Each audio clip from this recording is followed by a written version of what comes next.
എന്താടാ? ലോഡ് കയറ്റി കഴിഞ്ഞു.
രണ്ടു ദിവസം കാണാതെയായിപ്പോ നാട്ടിൽ പോയിട്ടുണ്ടാവും വിചാരിച്ചു. ഇവിടെ ഉണ്ടായിരുന്നു, ഇങ്ങോട്ട് വന്നില്ലെന്നേ ഉള്ളൂ.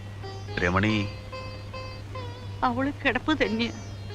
ഇങ്ങനെ മനസ്സ് നൊന്ന് കഞ്ഞി വെള്ളം കുടിക്കാണ്ടിരുന്ന ഉള്ളിലൊരു ജീവനുണ്ടെന്നുള്ള വിചാരം വേണ്ട. രവിയുടെ സാധനങ്ങളാ, എല്ലാം ഇതിലുണ്ട്. കുറച്ച് കാശുണ്ട്. വീട് കെട്ടണമെന്ന് വലിയ ആശയായിരുന്നു അവന്. അതിനുവേണ്ടി കൂട്ടി വെച്ചതാ.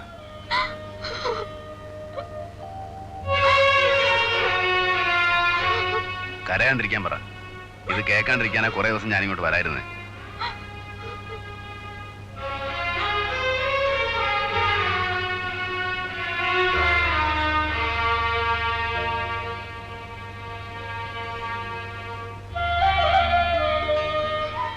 എന്റെ രമണിക്ക് ഒരു വിഷമം ഉണ്ടാവരുത്.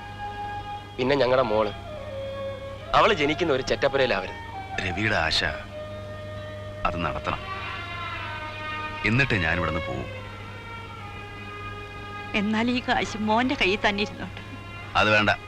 കാശിന്റെ കാര്യം നിങ്ങൾ തന്നെ നോക്കിയാൽ മതി. അല്ലെങ്കിൽ തന്നെ നാട്ടുകാർ അതൊക്കെ പറയുന്നുണ്ട്. ചോറുണ്ടിട്ട് പോവാ. വേണ്ട, ഞാൻ പുറത്തുനിന്നുണ്ട്. മോനെ, പോണത് വരെ ഉള്ളതിലൊരു പങ്ക് ഇവിടുന്ന് കഴിക്കാം.